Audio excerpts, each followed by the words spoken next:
कहानी शुरू करने से पहले अगर आपने हमारे चैनल को अभी तक सब्सक्राइब नहीं किया तो सब्सक्राइब कर लीजिए और बेल आइकन दबा दीजिए। अगर ये वीडियो पसंद आए तो लाइक का बटन दबाना ना भूलें। इस फिल्म की शुरुआत होती है एक कपल से। ये कपल कार में संभोग कर रहा है। इन्हें आज अपनी फैमिली से दूर अकेले में मौका मिल गया, वो भी पहाड़ों के किनारे। ये बेन है और उसकी गर्लफ्रेंड है एमी। इसके बाद बेन जब नाश्ता करता है तब बड़ा कैजुअल है। उसकी मदर उसे डांटती है। बेन दरअसल अपने हाई स्कूल टीम का स्टार स्विमर है। आज जब बेन स्कूल पहुंचा है तब उसका कोच उसे अपने पास बिठाकर उससे कहता है तुम्हें अपने तैरने की स्पीड को और बढ़ाना होगा। बेन पूछता है कि वो भला क्यों।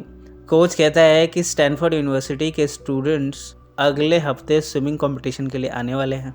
कोच कहता है कि तुम्हारा सारा फ्यूचर इसी पर टिका है। इसके बाद बेन एमी से मिला है। दोनों अपने फ्यूचर के बारे में सोच रहे हैं। एमी कहती है कि उसका सिलेक्शन हो गया है रोड आइलैंड के स्कूल में।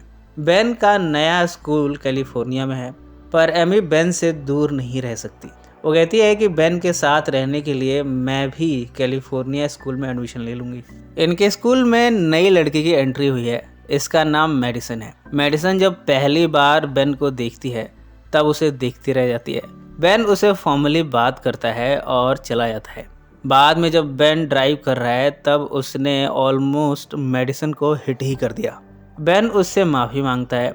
उससे अपॉलॉजी के तौर पर उसे राइड देता है उसके घर तक। बेन जब अपने घर पहुंचा है तब देखता है कि कार में मेडिसन ने अपनी नोटबुक को ड्रॉप कर दिया है। बेन इसे अपने रूम में लाता है, इसे पढ़ना शुरू करता है। इसमें म्यूजिक के नोट्स हैं। एक जगह लिखा है बीसी। ये कोई गाली नहीं है, ये तो कुछ इनिशियल्स लग रहे हैं। अब बेन चला है इस नोट को मेडिसन को लौटाने। मेडिसन के साथ उसका कजन क्रिस्टोफर रहता है। क्रिस्टोफर भी बेन के ही स्कूल में पढ़ता है। पास्ट में क्रिस्टोफर और बेन के रिश्ते कुछ खास अच्छे नहीं रहे। यहाँ क्रिस्टोफर समझ जाता है कि मेडिसन और बेन की दोस्ती हो चुकी है। मेडिसन बेन को देखकर घर से बाहर निकल आती है। वो काफ़ी स्ट्रेस में दिख रही है। वो बेन से कहती है मुझे भूख लगी है। बेन उसे पास के रेस्टोरेंट में ले जाता है। यहाँ बेन बताता है अपनी गर्लफ्रेंड एमी के बारे में। मेडिसन भी कहती है कि मेरा भी बॉयफ्रेंड है, मैं कोई कम थोड़ी हूँ।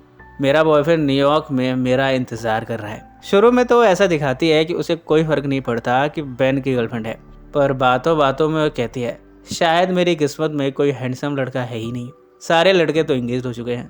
बेन इन सब बातों को दरकिनार करके बताता है कि पास्ट में उसने किस तरह ड्रग्स लेना शुरू किया था। ये सब 5 साल पहले हुआ था। अब बेन अपने सीक्रेट्स मेडिसन को बताया जा रहा है। वो बताता है कि मैंने ड्रग्स लिया, फिर क्राइम किया और 6 महीने जुवेनाइल हॉल में बिताया। बेन कहता है कि किस तरह वहाँ उसे अपना छुपा हुआ टैलेंट पता चला कि वो कितना अच्छा स्विमर है। अब बेन इस डेट को ख़त्म करना चाहता है। उसे डर है तो एमी का, पर मेडिसन बेन से कुछ और भी चाहती है। जब उसे पता चला है कि बेन स्विमर है तब उसे स्विमिंग सीखने की जिद करती है। बेन उसे लिए पूल में आता है। दोनों यहाँ स्विम कॉस्ट्यूम में पूल के अंदर आते हैं। मेडिसन यहाँ बेन के साथ फ्लर्ट मारना शुरू करती है। उसके हुस्न की तारीफ करती है। उसके नज़दीक जाकर चुंबन क्रिया करना शुरू करती है। बेन अपने आप को संभाल नहीं पाया, वो भी मेडिसन को किस करने लगा। इसके बाद दोनों यहाँ संभोग करने लगे। ये संभोग काफ़ी लंबे समय तक चला। बेन ने मेडिसन को आई लव यू भी कहा। जब ये संभोग ख़त्म हुआ तब इन्हें रियलाइज़ हुआ है कि इन्होंने क्या कर दिया है। दोनों डिसाइड करते हैं कि ये किसी से नहीं बताएंगे, ये इनका सीक्रेट रहेगा और आज से दोनों दोस्त रहेंगे। अगली रात बेन को एमी के घर जाना है। आज एमी के घर पार्टी है। एमी यहाँ कहती है कि उसने नया दोस्त बनाया है। बेन उससे मिलने जाता है। ये तो मेडिसन है, यानी मेडिसन ने अब एमी से दोस्ती कर ली है। ये सब देखकर बेन की आंखें चौधी आ गई। यहाँ दोनों एमी के सामने ऐसा प्रेजेंट करते हैं कि ये एक दूसरे को जानते ही नहीं। एमी के एब्सेंस में मेडिसन बेन से कहती है कि फिक्र मत करो, मैं तुम्हारे बारे में एमी को नहीं बताऊंगी। अब बेन रिलैक्स फील कर रहा है, पर अगले दिन जब बेन घर आया है तब देखता है कि मेडिसन उसके घर पर आ गई है। वो उसकी मदर से बातें किए जा रही है। एक बार फिर मेडिसन ने बेन के होश उड़ा दिए।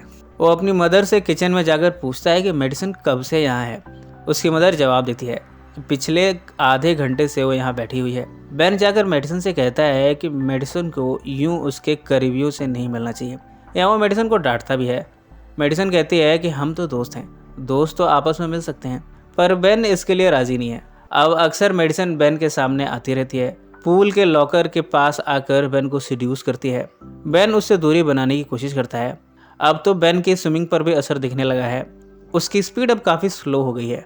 कोच उसे डांटता है, वो कहता है कि बेन का सारा फ्यूचर इसी कंपटीशन पर टिका है। बेन को समझ नहीं आ रहा कि मेडिसन से कैसे निजात मिले। वो समझ चुका है कि मेडिसन उसे ब्लैकमेल करने की कोशिश कर रही है। उसने अब ठान लिया है कि एमी को सब कुछ बताकर इन सब से आज़ाद हो जाएगा। वो एमी के पास ये सब कुछ बताने भी गया, पर एमी अभी बिजी है। वो एक डाइनर में वेट्रेसिंग का काम करती है। वो कहती है कि अगले दिन वो ज़रूर बेन से मिलेगी, फिर बेन को जो भी कहना है कह सकता है। एमी उसे किस करते हुए कहती है कि वो बेन से बहुत प्यार करती है। उसने अपना सारा भविष्य बेन के इर्द गिर्द ही सोचा है। बेन के जाने के बाद मेडिसन ने एमी को सब कुछ बता दिया। वो कह देती है कि किस तरह बेन ने उसके साथ पूल में धुआंधार संभोग किया।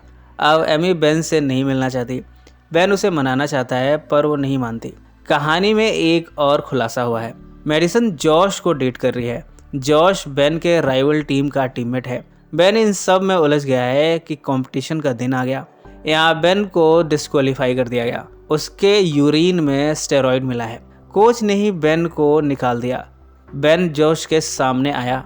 जॉश की बातों से उसने फिगर आउट कर लिया कि जॉश और मेडिसन ने मिलकर उसे फंसाया है।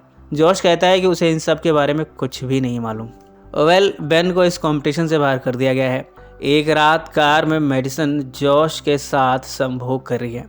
इस संभोग के दौरान वो जॉश की जगह बेन का नाम लेते हुए कहती है, ओ बेन, ओ बेन। मेडिसन ये सब कहे जा रही है और जॉश को गुस्सा आया जा रहा है। अब भला जॉश को ये बात कैसे पसंद आए। जॉश समझ चुका है कि मेडिसन बेन के लिए ऑब्सेस्ड है।